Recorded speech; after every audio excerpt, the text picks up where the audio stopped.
2026 FIFA বিশ্বকাপের round of 16 ম্যাচে মুখোমুখি হতে যাচ্ছে ডিফেন্ডিং চ্যাম্পিয়ন আর্জেন্টিনা এবং ইতিহাস গড়া মিশর।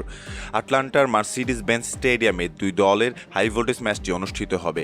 ফুটবল বিশ্বের চোখ এখন আমেরিকার আটলান্টা স্টেডিয়ামে, যেখানে বিশ্বমঞ্চের এক মহাকাব্যিক লড়াইয়ের মুখোমুখি হতে যাচ্ছে বর্তমান বিশ্ব চ্যাম্পিয়ন আর্জেন্টিনা এবং আফ্রিকার দ্য ফারাও খ্যাত মিশর।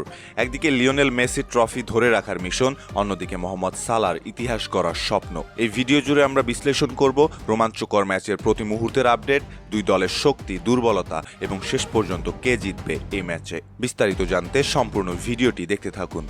খেলার শুরুর ঠিক আগ মুহূর্তে দুই শিবিরেই চলছে চরম উত্তেজনা। দুই দলই তাদের শেষ ম্যাচে অতিরিক্ত সময়ের অগ্নি পরীক্ষায় পার করে এই রাউন্ডে পা রেখেছে। তবে সবচেয়ে বড় চিন্তার কারণ হয়ে দাঁড়িয়েছে খেলোয়াড়দের ক্লান্তি। আর্জেন্টিনার 39 বছর বয়সী মহাতারকা লিওনেল মেসি শেষ ম্যাচে পুরো 120 মিনিট খেলেছে, যা এই বয়সে বেশ ক্লান্তিদায়ক। অন্যদিকে মিশরের সবচেয়ে বড় অস্ত্র মোহাম্মদ সালাহ কিছুটা হ্যামস্ট্রিং ইনজুরির সমস্যায় ভুগছেন, যদিও এই বাঁচা মরার লড়াইয়ের শুরু থেকেই তার খেলার কথা রয়েছে। আটলান্টার মার্সিডিজ বেঞ্জ স্টেডিয়ামে এখন পুরোপুরি প্রস্তুত এই দুই মহাতারকার দ্বৈরথ দেখতে। গ্রুপ জে থেকে নিজেদের 3টি ম্যাচে অস্ট্রিয়া, আলজেরিয়া এবং জর্ডানকে হারিয়ে 9 পয়েন্ট নিয়ে গ্রুপ চ্যাম্পিয়ন হয়ে নকআউটে আসে আলবিসেলেস্তারা। তবে রাউন্ড অফ 32-এর ম্যাচটি ছিল তাদের জন্য এক চরম ভীতির। টুর্নামেন্টের ডেবুট্যান্ট দল কেপ ভার্দের বিপক্ষে 1-1 এবং 2-2 গোলের টাই থাকার পর অতিরিক্ত সময়ে রোমাঞ্চকর 3-2 ব্যবধানে কোনোমতে জয় নিশ্চিত করে আর্জেন্টিনা। অন্যদিকে গ্রুপ জি থেকে বেলজিয়াম ও ইরানের সাথে ড্র করে এবং নিউজিল্যান্ডকে হারিয়ে 5 পয়েন্ট নিয়ে টেবিলের দ্বিতীয় দল হিসেবে নকআউটে আসে মিশর। এরপর রাউন্ড অফ 32-এ অস্ট্রেলিয়ার বিপক্ষে নির্ধারিত এবং অতিরিক্ত সময় 1-1 গোলের ড্র থাকার পর পেনাল্টি শুটআউটে 4-2 ব্যবধানে জয় তুলে নিয়ে নিজেদের ইতিহাসে প্রথমবারের মতো বিশ্বকাপের এই পর্যায়ে পা রাখে মোহাম্মদ সালার দল।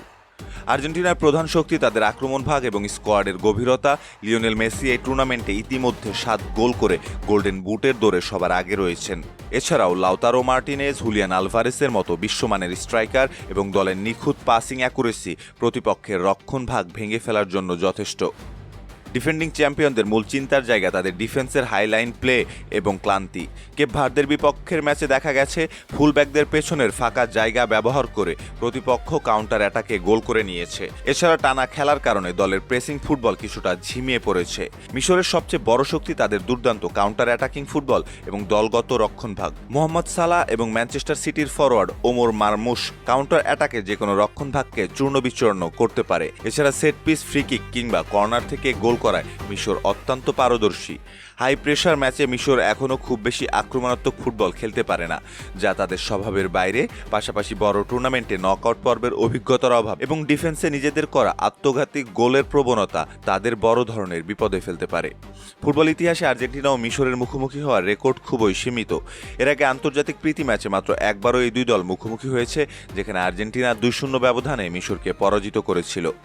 কে জিতবে আজকের এই ম্যাচ? কাগজে কলমে এবং ফুটবল বিশ্লেষকদের চোখে আর্জেন্টিনা এই ম্যাচে স্পষ্ট ফেভারিট।